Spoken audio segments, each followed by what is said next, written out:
Números não oficiais estimam em até 7.000 pessoas mortas em uma semana nos novos conflitos que eclodiram na Síria, principalmente na região costeira, no noroeste do país, nas regiões de Latakia, Tartus e Banias, que é uma região de maioria alauíta. Esses confrontos começaram depois que tropas alauítas atacaram membros do novo governo sírio, do novo exército sírio, HTS, e acabaram matando dezenas de soldados.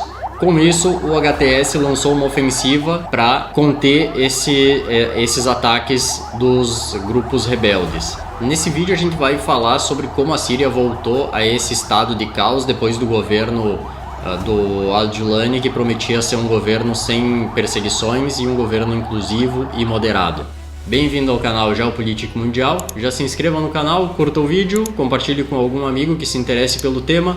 Isso é grátis e é uma forma de fazer o algoritmo entregar o nosso conteúdo para mais pessoas e que o canal continue crescendo. Depois de 50 anos da família Assad no governo da Síria, dos quais 14 foi sob guerra civil, em dezembro de 2024, com apoio da Turquia principalmente, o HTS saiu da região de Idlib, no norte e noroeste da Síria, e partiu em um ataque surpresa. Foi conquistando Alepo, Homs, Hama, até chegar em Damasco, o que resultou na fuga do Assad para a Síria e no controle do país então pelo HTS, com o novo líder Al-Julani, ou Al-Shara, como estamos chamando ele hoje. Fazendo uma retrospectiva sobre o passado do Al-Julani, então, ele começou a carreira dele como terrorista em 2003, depois da invasão norte-americana do Iraque, lutando contra as tropas norte-americanas, obviamente, e ele fazia parte da Al-Qaeda. Depois disso, ele ficou 5 anos preso. Quando foi liberado, ele se juntou ao al-Baghdadi, no Iraque, e em 2011, pelo próprio al-Baghdadi, ele foi enviado para a Síria para formar um braço do Estado Islâmico na Síria, que foi chamado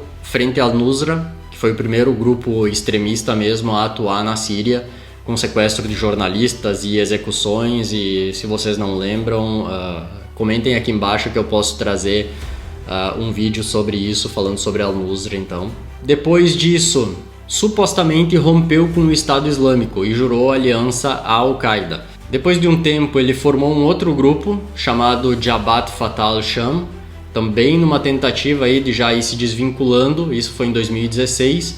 E em 2017, ele forma o HTS, Hayat Tahrir al-Sham. Nesse momento, ele começa a adotar um tom mais moderado, a mudar as vestimentas que ele utilizava, com mais apoio da Turquia, e ele está sempre ali baseado na região de Idlib. Nesse momento não tinha muito interesse e muita cobertura da mídia na região, mas ele já perseguia minorias contrárias à crença dele, no caso muçulmana sunita. Quando essa ofensiva para derrubar o Assad inicia, a mídia, de uma forma geral, começa a tratar ele como um rebelde arrependido ou até como um líder moderado. E ele assume o poder na Síria, fazendo discursos apaziguadores, dizendo que não iria ter perseguição, que iria prezar pela unidade do país, dos grupos terroristas que poderiam se juntar também ao HTS, porque essa guerra na Síria foi formada por centenas ou milhares de grupos terroristas, pequenos grupos. Na tentativa de unificar então esses grupos, ele fez discursos moderados. Com a fuga do Assad do país então, e com esses grupos que começaram a se sentir oprimidos, alguns remanescentes do antigo exército e também membros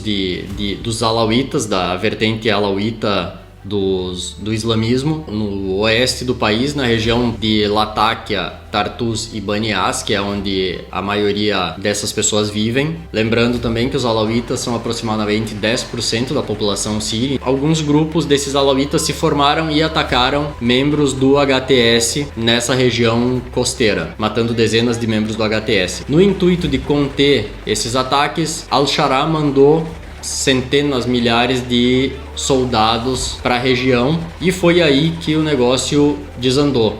Esses soldados começaram a executar pessoas indiscriminadamente, entravam nas casas das pessoas, executavam idosos, crianças, mulheres, todos que eles encontraram pela frente. Enfim, uma humilhação total contra os alauítas. O Al-Sharaa, vendo a repercussão negativa, fez alguns discursos dizendo que isso iria acabar, já faz uma semana, e esses números estão estimados hoje em aproximadamente 7 mil a 10 mil mortos. O número oficial a gente não consegue, nunca vai saber os números oficiais. Enquanto o Al-Sharaa fazia discursos para conter esses excessos dos membros do HTS, outros líderes que estavam na região foram filmados orientando os soldados a não filmarem os atos que eles estavam cometendo ali, e se filmassem que não postassem, para que não tivesse essa repercussão negativa. Então, como dito, logo esses crimes que os membros do HTS estão cometendo vão ser encobertos, porque tem imagens deles usando escavadeiras e enterrando os corpos, dezenas, centenas de corpos em valas comuns, e esses números exatos nunca vão ser descobertos, e se um dia forem descobertos, eles podem jogar esses números em outros grupos ou no antigo regime do Assad. E enquanto algumas pessoas tratam esses crimes como uma represália pelos ataques que os alauítas cometeram contra os membros do HTS, próprios membros do HTS postam nas redes sociais vídeos onde eles afirmam que vão perseguir os alauítas, vão perseguir os xiitas, os drusos, enfim, todas essas minorias, os curdos também, as minorias que residem na Síria. Então, isso vai ser muito difícil de conter também, porque, como dito já, o HTS foi formado por centenas ou milhares de pequenos grupos. E esses grupos têm muitos estrangeiros também, muitas pessoas do Iraque, muitos europeus, muçulmanos que se juntaram a essa luta, que viram a oportunidade de se juntar à Jihad quando surgiu o Estado Islâmico e ficaram pela região. Muitos uigures da China também fazem parte, pessoas da Chechênia, do Cazaquistão, enfim. E eles veem isso como uma forma de combater a Jihad. E muitos deles também querem a implementação da Sharia, que é uma lei islâmica radical. Vale lembrar também que o Al-Julani, nos discursos dele, prometeu que essas pessoas que estavam cometendo esses atos de assassinatos, de torturas, enfim, iriam ser presas e responder à justiça, mas essa perseguição dos membros do HTS contra as minorias não parece que vai ter um fim num futuro próximo. Mas se tu quiser acompanhar os próximos acontecimentos, já se inscreva no canal, curta o vídeo, compartilhe e muito obrigado por ter assistido até aqui. Até a próxima!